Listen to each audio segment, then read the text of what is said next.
All right, well, good morning, Rotary District 7770, and welcome to Conversations with Rotary Action People for Monday, May 24th. My name is Donald Hovis, your CWRAP host, and I'm from the Chicora Rotary Club in Myrtle Beach, South Carolina.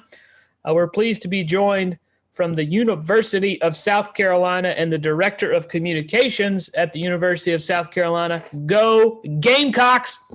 Bryan Gentry. Bryan, good morning, sir. Good morning. Thank you for having me. We got a few announcements, and we'll be right back to you for your presentation, all right? Introducing your public image chair, who sets up all these wonderful interviews and wonderful speakers. And yes, this is back-to-back Gamecocks in a row here, folks. Sorry, Tigers. But hey, Mary is from Columbia, so I think I know which side of the road she's on, from the 5 Points Rotary Club in Columbia. Mary Gask. Mary, thank you for being here. All right, so everyone on the call, we did not do this last week, and my apologies, but we want you to use the chat box to introduce yourself, tell us your name and your Rotary Club, and then you got any plans for Memorial Day weekend? We want to know what you're doing over the long holiday weekend that is upcoming, and with that being said, no CWRAP next week for Memorial Day. So use the chat box also to ask questions for Bryan, and then Bryan, I will call those to you at the end of your presentation. So Bryan, once again, good morning. Good morning. And at this point, you're just gonna, actually, let me do your bio. Sorry, I have your bio. Bryan Gentry is a storyteller at heart who got lucky doing this for his career. He is the Director of Communications in the Colleges of Arts and Sciences, the largest college at the University of South Carolina. He works with communications team to ensure the college and its departments put their best foot forward to prospective students and the state of South Carolina as a whole. In 2020, Bryan and his wife, Becky, and their 3 children moved from Lynchburg, Virginia to Camden, South Carolina, and they recently bought a home in Northeast Columbia. Bryan volunteers with his church and with Kershaw County Trails, and in his spare times, he enjoys biking, running, drawing, and writing. Very good, sir. Well, welcome to South Carolina, then. I think we should still say that. Yes, yes. I moved here about the same time the coronavirus did. I'm not claiming any responsibility for it, though. But because of that, very few people got to welcome me to South Carolina before everything kind of shut down for a while. So yes, I am glad to be here in South Carolina, and I'm glad to be here with Rotary people this morning. So I just to kind of expand on that introduction a little bit, when I say I'm a storyteller at heart, I mean that I started telling stories when I was very young. We have at one time, I think it's been destroyed now, but at one time we had an audio tape of me telling a story when I was 4 years old, and it was a complete story, beginning, middle, and end, with kind of an interesting problem, and that was very easily solved. And within a few years, I had a lot of younger siblings, and by the time I was 11 or 12, I was kind of telling them bedtime stories every night. So that's kind of where I started. And now doing some of that work for the College of Arts and Sciences. And I've worked for a few other colleges before, a couple of other colleges before. It's just fantastic because I get to work with faculty members, such as I understand you recently heard from Mike Angel. He was one person whose story I got to tell this year, talking about how he helped to put a rover on Mars and how he's helping to direct that rover in its search for whatever they can find on Mars. And so just so many fantastic stories that I get to tell about faculty members, about students, about discoveries. It's a dream come true in many ways. I'm going to share my screen quickly, and what you'll see here is this is the news page in the College of Arts and Sciences. And if you go to the University of South Carolina website, at the bottom you'll find a link to the College of Arts and Sciences. Eventually, we're going to have our news on our homepage, but right now you can find it under our About section. I can also drop a link to this page later on in the chat. I encourage you to go and look at some of the stories that we are telling about different research, about the accomplishments of our recent graduates. We have some interesting stories coming up about some of our alumni. I encourage you to visit there and see some of the stories. As the largest college, we have the greatest diversity of academic programs and also the greatest number of students and alumni. And so we try to keep this page updated fairly often with some of the great stories that are happening out there. Now, another reason why I say I'm a storyteller at heart is because I believe in the power of story. I have this phrase, story is mightier than the sword. Usually when we hear a phrase like this, we're talking about the pen. The pen is mightier than the sword. But I say that it's story because the pen is an instrument and you can use a pen to bore people to death. I've done that, not literally physically, but I've used pens for boring purposes to write things that were boring, but it's what you do with the pen that counts. And so whether stories have been told through oral tradition, through being written with pen, published on the printing press, or today told with tweets, story is one of the most powerful things that you can do with whatever publication method you choose. Story is mightier than the sword. Stories change minds, they change civilizations, they change lives. And so I believe in the power of story to do good in the world. And today I want to talk about one person who has used that power of story to change the world for a better. We're going to talk about how her story was almost silenced, and it could have been silenced. But because of her courage, she continued to share her story with the world in a way that she hopes will benefit the world, and that I believe will benefit the world. That person is Setsuko Thurlow. In December of 2017, Setsuko gave a speech in Oslo, Norway, as she accepted the Nobel Peace Prize on behalf of the International Campaign to Abolish Nuclear Weapons, which that organization, that international movement, had received the Nobel Peace Prize that year. About 5 or 6 months later, Setsuko was delivering the commencement speech at Lynchburg College in Virginia.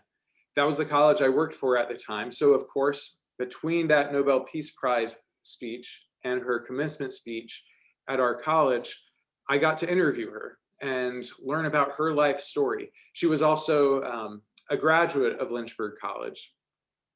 And so I had really gotten into her story and learned about the life she lived, some of the challenges that she faced, and some of the incredible things that she had been able to do. And so I was proud to stand with her and have my photo taken with her because of the powerful story that she shares. And so I want to share that story with you, starting at the beginning. So Setsuko was born in Japan in 1932. When she was 8 years old, Japan entered World War II, siding with Germany. And I have an 8-year-old son today. And so I think about the things that are going on in the world right now and how everything around him influences him in some way. And it's going to influence his future. He's not the influencer there. When Setsuko was 8, her country entered a war that eventually the United States would join the other side. Like many people in the United States, she was patriotic. She was raised in a patriotic atmosphere that said, we are going to fight this war and we are going to win this war. And many people became involved in the war effort. When she was 13, Setsuko was working in it was kind of a school that had been converted into a military decoding facility to crack codes for to help with the war effort. And she was there one day in August 1945 when she saw a flash of bright bluish white light outside her window. The next thing she knew, she felt herself falling as the building crumbled around her. And when she woke, and then she eventually found herself pinned beneath rubble of the building. The United States had just dropped the atomic bomb on Hiroshima, and completely altered the world as we know it. The way Setsuko described this in her Nobel Peace Prize acceptance speech, she said, "As I regained consciousness, in the silence and darkness, I found myself pinned by the collapsed building. I began to hear my classmates' faint cries, 'Mother, help me. God, help me.' Then suddenly I felt hands touching my left shoulder, and I heard a man saying, 'Don't give up. Keep pushing. I am trying to free you. See the light coming through that opening? Crawl towards it as quickly as you can.' As I crawled out, the ruins were on fire. Most of my classmates in that building were burned to death. I saw all around me utter and unimaginable devastation. Thus, with one bomb, my beloved city was obliterated. Many of its residents were civilians who were incinerated, vaporized, carbonized. Among them, members of my own family and 351 of my schoolmates." So that was Setsuko's experience with the atomic bomb. Now, of course, as you can imagine, and as we can understand, in the United States, there was a different reaction. This picture is one angle on a famous picture, and someone said they threw anything and kissed anybody in Times Square. It was a time of celebration when the war ended, several days after that first bomb dropped. In Lynchburg, Virginia, which is where I was when I wrote this story, I read about the local history and how when the war ended, when Japan officially withdrew from the war and surrendered, that people were partying in the streets. It was a happy day. It meant that we had avoided a costly and much more deadly land invasion. It meant the end of a years-long war that had devastated the world. It meant that the world could move forward, and it did mean that. But the way it moved forward in Japan was very, very different from the way it moved forward here. I drew this quote from one soldier from the United States who was deployed to Japan on a peacekeeping mission after the war. And he said, he went to Nagasaki, and he said, "As we entered the devastated city of Nagasaki, it was one of the saddest experiences of my life. A large part of the city had been totally destroyed. The situation was very bleak." Over in Hiroshima, that's what Setsuko experienced. She saw terrible things. She saw relatives die in the aftermath of the blast. But she also saw people begin to piece their society back together. She was especially impressed by her Christian minister, who was doing a lot of social work. There were men coming home from the war to find their families altered, their employment gone. There were women who were now widows with children. There were very few jobs. And her minister and other people were doing work to piece society back together, to take care of people who needed help. And Setsuko said they were not defeated. They were determined to stand up and rebuild their lives. Watching those people practice their faith impressed me and influenced me very deeply. That is why I wanted to pursue social work. So that was the next phase of Setsuko's life. As she was a teenager, she was looking at, how can I use my time and my talents to help people? Eventually, people started telling her that to really be a social worker. At first, she thought, well, anyone with a good heart and a good mind can be a good social worker. But someone said, no, you need a college education. So she sought an education. And but then in the 1950s, as she was about to finish college, she met Joseph and Mary Hunter. Joseph and Mary Hunter had been missionaries in Japan during the 1920s, and then eventually they moved back to the United States. During World War II, well, after they returned to the United States, they went to Arkansas, where they were passionate advocates for civil rights and social justice, trying to improve race relations. In 1940, Joseph Hunter had returned to Japan for mission work. His church had asked, it was the Christian Church Disciples of Christ, had asked him to return, but that was right as Japan was entering the war. The whole family wasn't able to go. Joseph ended up going by himself and spent a while on house arrest. And someone basically helped him escape, and he caught one of the last boats out of Japan before Pearl Harbor was bombed, which would have ended up requiring him to probably stay in Japan for a long time, perhaps the rest of his life during the war. But once back in the United States, after he was out of arrest in Japan, he became a human services director at a Japanese internment camp in Arkansas. And as human services director, he was in charge of churches and schools and trying to meet the needs of the people there. Because of his work there, he received a humanitarian award from the Japanese American Citizens League after the war, because it was recognized that he had done this work in social justice and racial understanding to try to ease the burdens of the people who were facing that confinement. This painting that you see on the screen is a painting by Henry Sugimoto, a Japanese artist who is best known for documenting life in the internment camps. The Hunters were very tied to Japan and very interested in healing relations between the countries. In 1953, they attended a conference in Hiroshima, and they met Setsuko Thurlow.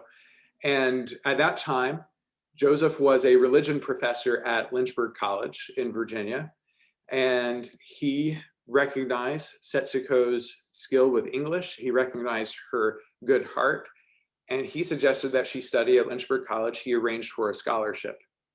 And so in 1954, Setsuko got on a boat for a 14-day boat ride. She stayed for a time with her sister in California. And she was received with fanfare when she finally caught a plane to the tiny airport in Lynchburg, Virginia. The college president was there. A Korean student who spoke Japanese was there to greet her. And of course, there were reporters from the local media there to take a picture of this foreign exchange student who was coming in to go to college for a year and had survived the atomic bomb. There was something else that had happened around this same time that Setsuko came to college. There was a fishing boat that I will not attempt to pronounce its Japanese name, but it was nicknamed Lucky Dragon Number 5. And this fishing boat had been out in the Pacific when the United States was conducting some testing of a hydrogen bomb. And some of the fishermen became sick with radiation poisoning after that. And one of those crew members, a radio operator, passed away shortly after Setsuko arrived in Lynchburg, Virginia. And so this had been in the news, people were aware of this.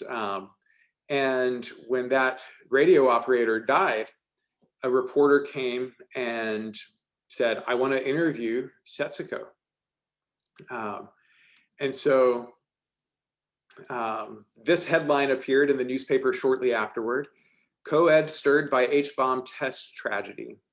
And the reporter had gone and asked Setsuko, her last name at the time was Nakamura, and they had asked her, what do you think about this? The fisherman has died. What do you think about the US going on along with testing? And Setsuko told me that she was very blunt with them. This is the quote that appeared: I feel angry. They didn't put a whole lot more quotes in her, but they did summarize her statements in the newspaper article, saying the 22-year-old co-ed said her countrymen had begun to forget their hatred for America over the atomic bombings, but the fisherman's death opened old wounds. This was the first time that Setsuko shared her story on American soil to an American audience, and many people were not ready to hear that. Remember, there were people, most people in the United States at the time, I can probably say most people, thought the bombings were at least somewhat justified or were a necessary evil in order to end the war. Some people perhaps, actually, some people did think it was perfect revenge for Pearl Harbor. And the way I know that is because Setsuko told me about what happened afterwards. She started receiving anonymous hate mail at her college mailbox with people saying things like, go back where you came from, or people insinuating that Japan deserved the atomic bombing because of what had happened at Pearl Harbor. Today we talk about, or we hear about, cancel culture, but the truth is that for centuries or millennia, many people have tried to silence the stories that they disagree with because we know the power of those stories. When Setsuko was receiving this hate mail, she retreated. She thought about silencing herself. She thought about moving back to Japan. She went to the hunter's home and stayed there for about a week. She skipped class. She said, I couldn't possibly face the world at that time. I went through this agony. I just had to think and pray. And so she did some soul searching, and she was kind of thinking that maybe she should go back to Japan. But ultimately she came up with a different decision. She said, I came out with a stronger conviction. As a survivor of Hiroshima, it was my moral responsibility to keep telling the world about it so that knowledge could prevent a similar thing from happening again. My work, in a way, started in Lynchburg. So there, in that tiny college town, she started to share her story again and again. In many ways, she kind of fit in as a regular college student. She participated in the varsity court, which was kind of like a homecoming court at that school at that time. She got involved with a lot of different organizations on campus. Her classmates didn't know it, but she was also spending a lot of time in her dorm room, poring over her books, trying to understand things that were difficult to understand because her English was not as advanced as she probably needed it to be to stay caught up. And so she was pouring a lot of times into her studies. But she also began telling her story again and again. She spoke to churches and civic clubs, such as this, throughout Central Virginia. She also, over Christmas break and Thanksgiving break, she traveled to Kentucky and Ohio with some of her roommates to go home with them for break. And while she was there, she gave talks and she gave lectures about her experience as a survivor of the atomic bomb. So it was in this series of talks that she for the first time, as someone who had received hate mail telling her to silence herself and go back where she came from, she had the courage to speak up and encourage people to think differently and to see things differently. She told the Lions Club in Lynchburg, Virginia, she said, we must stop using such a weapon no matter what happens. This is my deepest and most sincere wish. Unfortunately, this was in the middle of the Cold War, which continued for decades afterward.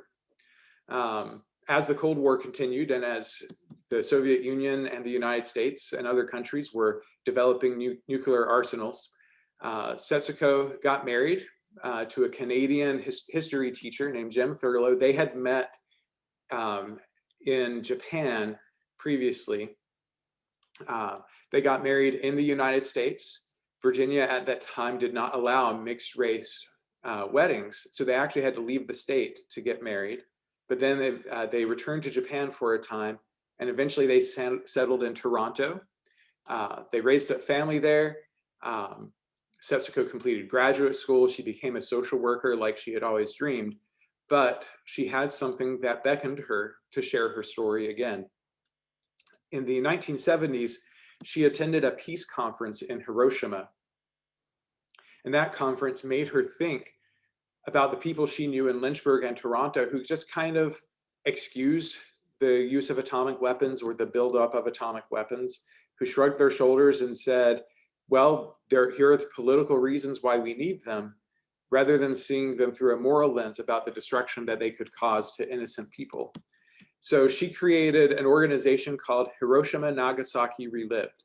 She convinced the mayor of Hiroshima to loan some photos that the city had in its collections so that she could put on a photography exhibition in Toronto to teach people about the impact that the bomb had had on her home city.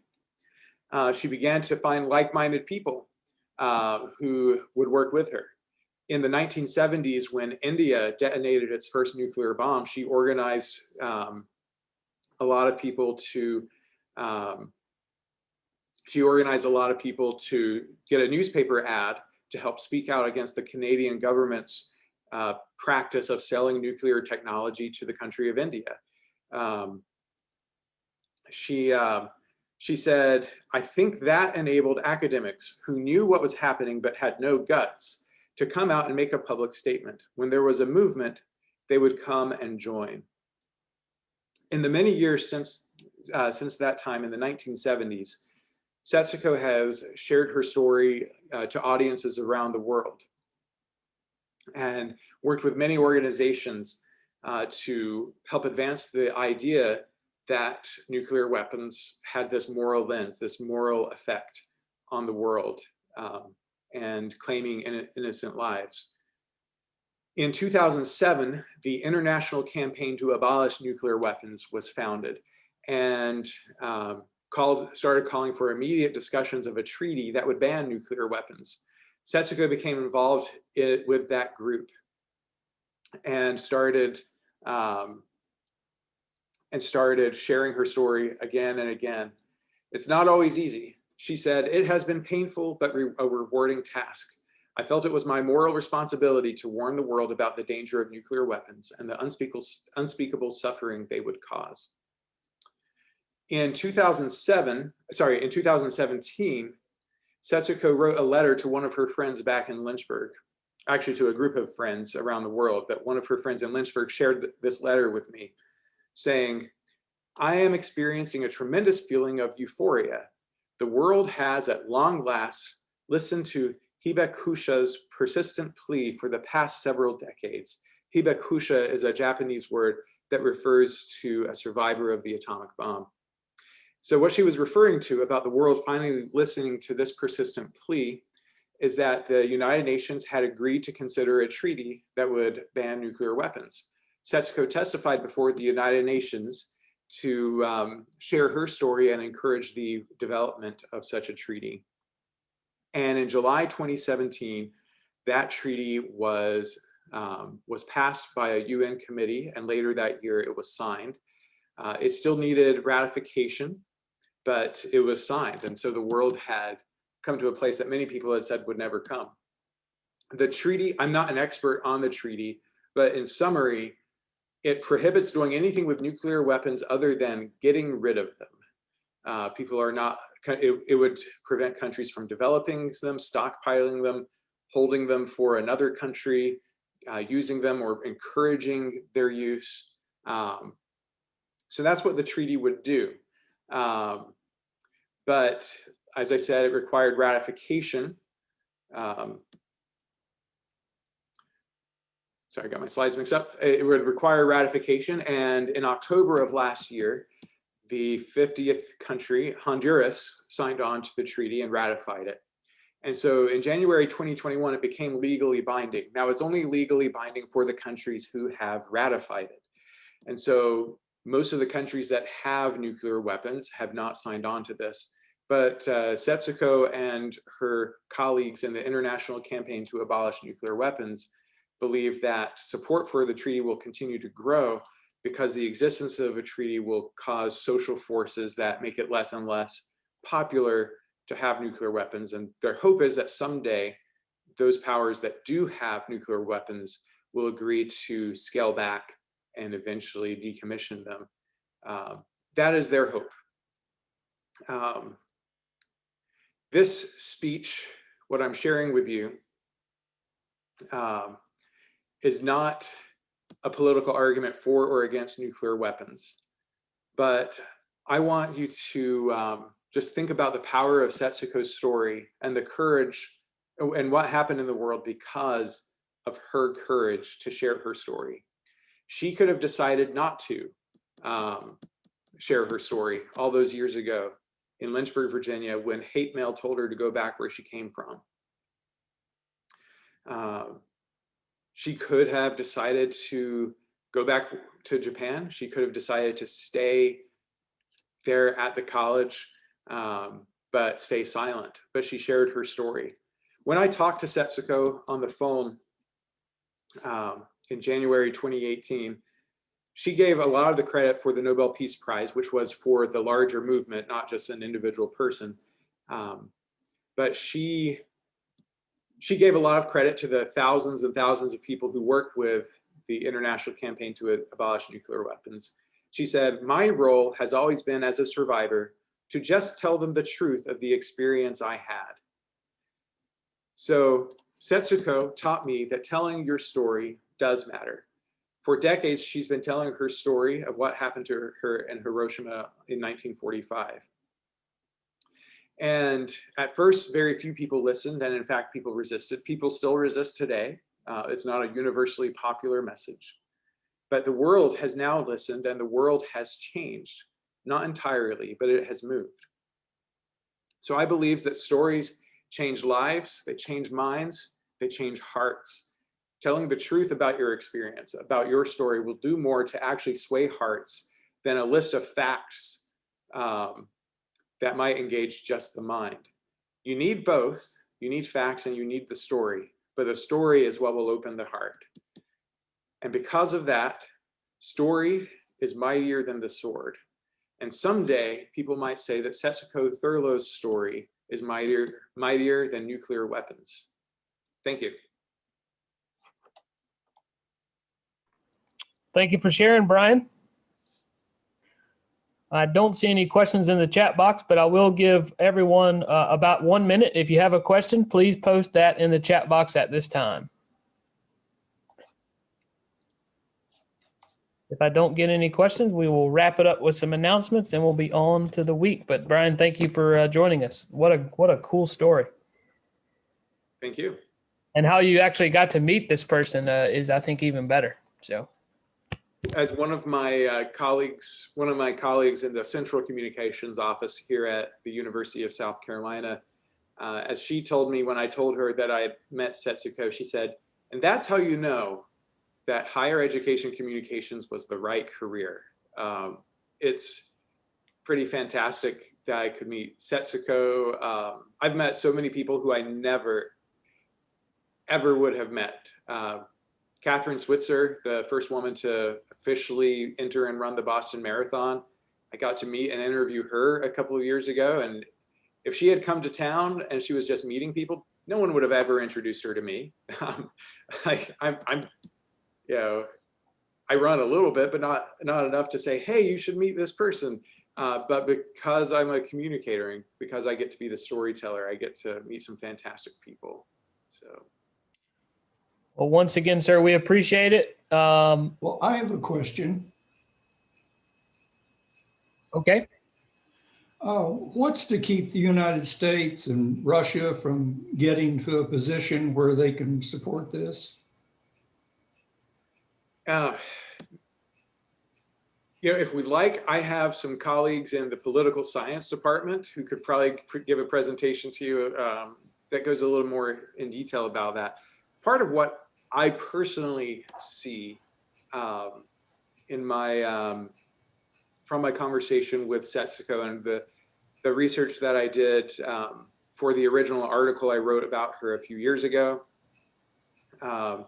and the research I did to refresh myself for this talk is that, one history professor told me a few years ago when I wrote the original article, he said that during the Cold War, the only thing that prevented the world from getting annihilated by nuclear weapons pretty much was a giant game of chicken, where the theory was assurance of mutual destruction. In other words, both sides have nuclear weapons, and so neither side is willing to use nuclear weapons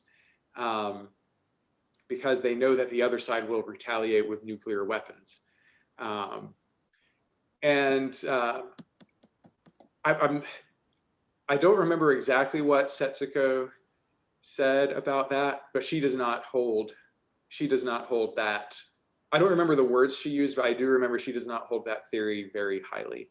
The history professor who explained it to me at the time, he said that that theory kind of assumes that you're going to have rational people running the show all the time. But unfortunately, no country can claim to always have rationality ruling every decision that is made. And you see it in the United States whenever any president on either side of the aisle makes a mistake, people say, we sure want that guy holding nuclear codes or something like that. And so I think more and more people are becoming more uncomfortable with the fact that nuclear weapons exist. I think one thing is either country, I don't think either country would ever sign on to getting rid of their own nuclear weapons unless there was a very careful agreement, a transparent agreement where they could know that the other countries were doing the same. And so, as I referred to in the talk, the campaign to abolish nuclear weapons, they are hoping that the fact that this treaty is now international law, even though it doesn't apply to every country, they are hoping that this will make people less and less willing to support a government that supports nuclear weapons. They are hoping that if someone's out there trying to make nuclear weapons, that a bank is going to be shy about loaning them money if the money might be used for that purpose. And that as support erodes, then that eventually countries who have nuclear weapons could say, let's consider a different way. Thank you, Bryan. We appreciate it. We'll round up with some announcements today, folks. As we said earlier, no CWRAP next Monday for Memorial Day. Looks like you folks are going to maybe be doing some grilling, eating, quilting, relaxing, working in a garden. I saw all kind of things in the chat. So hopefully it's the same gorgeous weekend like it was this coming weekend. So let's hope for that. But I will conclude, folks, with the Rotary 4-way test. Of the things we think, say, or do, is it the truth? Is it fair to all concerned? Will it build goodwill or better friendships? Will it be beneficial to all concerned? And I'll say real quickly before I disconnect, the link that he said he was going to post in the chat is in the chat. If you want it, click on it now. All right, folks, have a great week, and we'll see you back on Monday. It'll be in June. That'll be June 5th will be our next CWRAP. Looking forward to it. Have a great week, guys. Take care. That's a wrap. Bye-bye.